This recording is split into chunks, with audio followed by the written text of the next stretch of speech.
फिर से आयोजित नहीं होंगी 17वीं बीपीएससी पीटी परीक्षा। पटना हाईकोर्ट ने 17वीं बीपीएससी पीटी परीक्षा मामले में बड़ा फैसला सुनाया है। कोर्ट ने 17वीं बीपीएससी प्रारंभिक परीक्षा पुनः कराए जाने संबंधित याचिकाओं को खारिज करते हुए राज्य सरकार और बीपीएससी को बड़ी राहत दी है। विधानसभा की कारा सुधार समिति का गठन। पटना से एक बेहद महत्वपूर्ण खबर सामने आ रही है, जहां विधानसभा की कारा सुधार समिति का गठन किया गया है। बीजेपी के विधायक पवन जायसवाल को अहम जिम्मेदारी सौंपते हुए सभापति घोषित किया गया है, जबकि अन्य 6 विधायकों को सदस्य घोषित किया गया है। पैक्स अध्यक्ष और उसके भाई के घर भीषण चोरी। मुजफ्फरपुर से एक बड़ी खबर सामने आ रही है, जहां एक पैक्स अध्यक्ष और उसके भाई के घर को चोरों ने निशाना बनाया और लाखों रुपए कैश के साथ साथ गहने भी चुरा ले गए। यह घटना मुजफ्फरपुर जिले के कटरा थाना क्षेत्र के शिवदासपुर गांव की है, जहां पर गुरुवार की रात को चोरों ने पैक्स अध्यक्ष और उसके भाई के घर पर धावा बोल दिया। लाखों रुपए कैश के साथ लाखों के गहने भी चुरा ले गए। बिहार को मिलेगी 22 कोच वाली नई अमृत भारत ट्रेन। बिहार को जल्द ही दूसरी अमृत भारत ट्रेन की सौगात मिलने वाली है। भारतीय रेलवे अप्रैल 2025 से सहरसा से नई दिल्ली के बीच इस हाई स्पीड ट्रेन का संचालन शुरू करने की तैयारी कर रहा है। संभावना जताई जा रही है कि इस ट्रेन का संचालन 14 अप्रैल 2025 से शुरू किया जा सकता है। इस हाई स्पीड ट्रेन की अधिकतम गति 130 किलोमीटर प्रति घंटा होगी, जिससे अन्य प्रीमियम ट्रेनों की तुलना में दिल्ली तक का सफर कम समय में पूरा करेगी। High speed Amrit Bharat train में 22 कोच होंगे। बिहार में राहुल गांधी के दौरे से उम्मीदें। कांग्रेस नेता राहुल गांधी 7 अप्रैल को पटना में आयोजित संविधान सुरक्षा सम्मेलन में भाग लेने जा रहे हैं। इस दौरान वे संविधान की रक्षा, सामाजिक न्याय और आगामी चुनावों की रणनीति जैसे महत्वपूर्ण मुद्दों पर चर्चा करेंगे।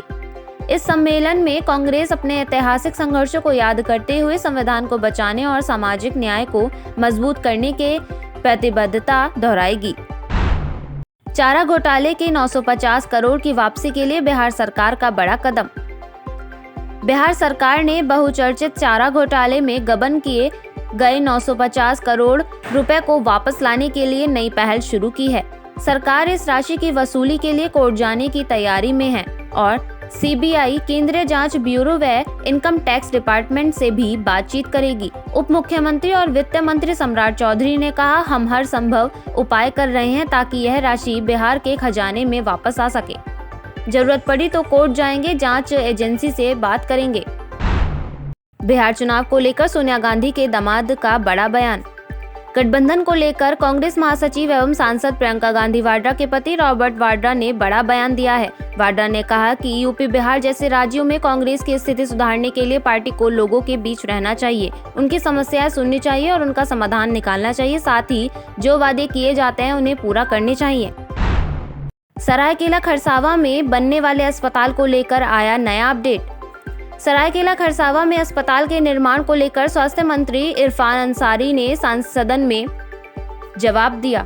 उन्होंने कहा कि पहले इस अस्पताल के लिए 153.96 करोड़ का डीपीआर बना था, लेकिन जमीन का मामला फंसने के बाद डीपीआर 353 करोड़ हो गया। वे इसे दिखावा रहे हैं। उन्होंने कहा कि उनकी सरकार बेहतर स्वास्थ्य व्यवस्था की दिशा में काम कर रही है। रांची की सड़कों पर फिर आग ही आग।